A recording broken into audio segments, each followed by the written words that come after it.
Bismillahirrahmanirrahim. Encamnamaya komxebeta çareseriya insaniya mesele Kurd. Ey geliwan kesin ku ve iman anine.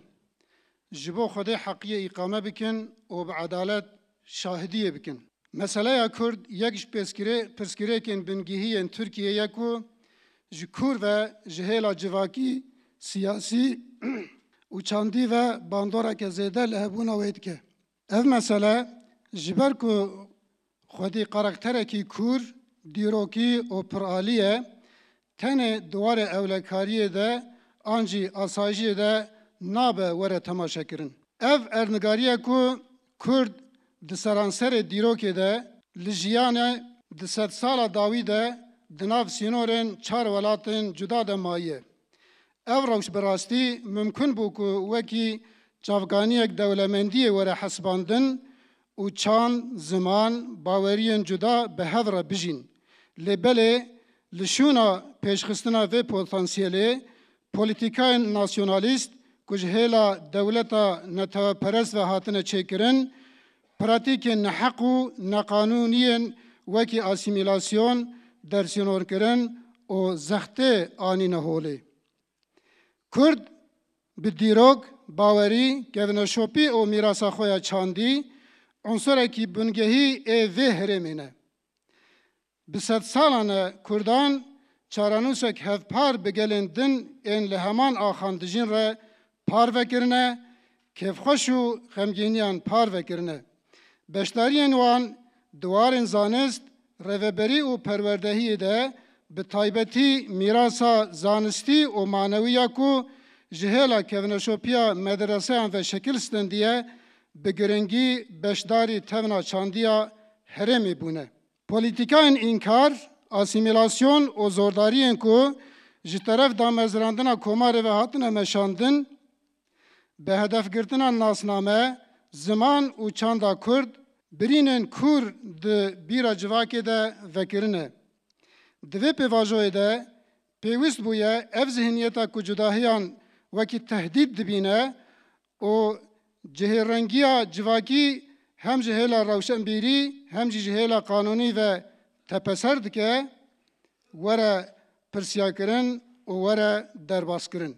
Çareseriya pirsgirêka Kurd bi komkirina rastiyên dîrokî, hesasiyeta însanî û nêzîkatiyek edaletê li ser bihingehek hevpar mümkün e. Çavkaniya pirsgirêkê ne gel bixwe ye, belkî zihniyeta otorîter a yekaliyê ku ji îradaya wan û telebên wanî meşrû ditepisîne. Ji ber vê yekê, çareseriyeke daîmî dikare bi pêvajoyeke li hevhatina civakiya li ser bingeha diyalog, danûstendin û hevxemiya dualî ne bi tund û tujiyê were bi destxistin. Di hindira vê salê de a yekem 15 û 16 Sibatê li Diyarbekir, a duyem 25 Cotmehê li Wanê yanî îro, komxebata çareseriya însanî ji bo pirsgirêka Kurd me tertîb kir. Em hêvî dikin ku ev komxebat xizmetê çareseriyê re bike û hemî beşên civakê li ser bingeha qîmetên însanî û edaletê nêzîkî hev bikin. Li gorî têgihiştinên ku di komxebata me de hatine pêşkêşkirin, em encam û pêşniyarên jêrîn bi raya giştî re hevpar dikin. Yek, di vê ziman, nasname û çanda gelê Kurd bi destûrî were garantîkirin, di vê polîtîkayên cudakar û asîmîlasyonê werin rakirin, di vê heqê zimanê dayîkê di çerçoveya heqê însaniyên alemî de wekî heqekî bingehîn were naskirin, di vê Kurdî bi zimanê bi milyonan kesane ji aliyê qanûnî ve were parastin, di vê li tu deverê ti astangiyên fiilî an qanûnî li hember hebûna binasnameya Kurdî tune bin. Dido, meseleya Kurd ne tenê li Tirkiyeyê, di heman demê de li tevahiya dewletên ku Kurd lê dijîn, rasta rast bandora li aştî, aramî û têkiliyên biratiyê dike. Ji ber vê yekê, her lêgerînek ji bo çareseriyê divê bi dîqetkirineke راستیان هرمی ورکرن. سه دوی مسئله کرد به تواهی مسئله اولکاری ور درخستن. ور نقل کرن به بال پلاتفورم نکه کو تید حق، عدالت، براتی جنوب تحقق دکه ور اساس کرن. 4. تگهشتن کو جداهی نه تهدیدن بلکه وسیله رحمتنه دوی ور خورد کرن. همی زمانن کو آیت خدا نه دوی همو قدخین لسروان ورن را کرن و دوی هلوستن دور کرن و نقبول کرن از زمانان ورن ترک کرن. تأثیر یکگرتی از زمانان جبو انسان و جواکان باش تزانین. نمونه انج 4 عالیین جهانی و نشان دادن که هبونا یک زمانه کی زیادتر نه تهدیده جبو ولاته کی بلکه دولمندیه که. 5. چارەسەری مەسەلەیە کورد نه تنها وکی مفتیا آشتیا نافخوایی بلکه ده همان دمده وکی مفتیا جنوب آواکرنا آرامیا هرمی و هشمندیا امت جنوب وردیتن. 6. ایدئال مدرسة الزهراء بدیع الزمان سعید نورسی مدل که کو دکاره جبو مسئله کردا ایرو چارەسەری کی الهام بکه.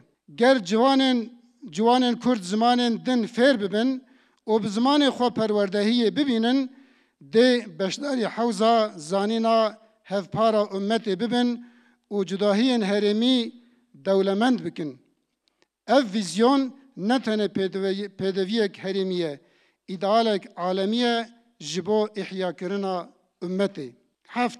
بسات سالانه عالمین کرد تمثیل دامارک عرفان کرنه کو عرفان زانین و عدالت دل و هرمه ده زندی هشتیه. وان راستی لدجی ظلمه، زانین لدجی نزانینه و براتی لدجی فتنه پاراستنه. ایرو وظیفه ما اوه کو ام و میراث احیا بکن و دری احیا کرنه کنو دبن ربری زانینه و روناهی عرفانه و گرماهی براتیه ده وکن. چمکی احیا کرنه وان آخان تنه به احیا کرنا و میراثا کور ممکنه. 8. کردان دشار سرخابونی قرطلوش سواشی و دامزداندن جمهوریت ده د پاراستنا ولات و آواکرنا نظام کنو یا جواکی ده رول که بنگهین لیستنه. لبله برسوا رژیم کمالیستا لهمبر تکوشین و قربانی دانا وانا هفپار به پولیتیکاین انکار و درخستنه بو صدما شکستنه که کور. قبول کرنا و راستیه و ناس کرنا کردان وقت دامزرینر هم جبو عدالت و هم جبو براتیه شرطه. نه. به واجویا ترکیه به ترور تکبرنا PKK که لترکیه دست بکریه به واجویا گرینگه که نتنه سیاستا نافخوایی یا ترکیه ده همان دمه ده همو گلن هرمی به تایبتی جی کردن لی ایران، عراق، سوریه دجین بکوراهی علاقدار دکه. چکدارینا ارگته ده معنی راکرنا آستنگیه که گرینگ لپیشیا چاره سرکرنا مسئله کرد. کش پیواجو بگهیج هدف خو و براتی آرامی و سرفرازی هفپار آگلن هرم خورد بکه. کتک بچه و شکستن به اولهی نو درخه و ری لبر مداخله امپریال وکه. جبا آواکرنا آشتیا ارنی و قانون براتیه دوی اف پیواجو بجدی وره مشاندن و بعزم و قرار وره دوماندن. 10. دوی وره تأکید کرن گاوین کجبو چاره سریه تین آویتن آنجی ده ورن آویتن بیک آنینا داخوازن مشروع ین مافین بی شرط و مرج بی تو دانستاندنه که و براتی دناوره کرد و ترکان ده خورد بکه. اف گاوین یکیتیه نه ین پرچکرنه نه. دوی نه اجبیر کرن که چاره سریه که به عدالت جبو پرسکره که کرد ده ریا ترکیه که مزنو بهز ده گاوه که کنبه نابه تقبل کرن. و آخر دعوانا ان الحمد لله رب العالمين.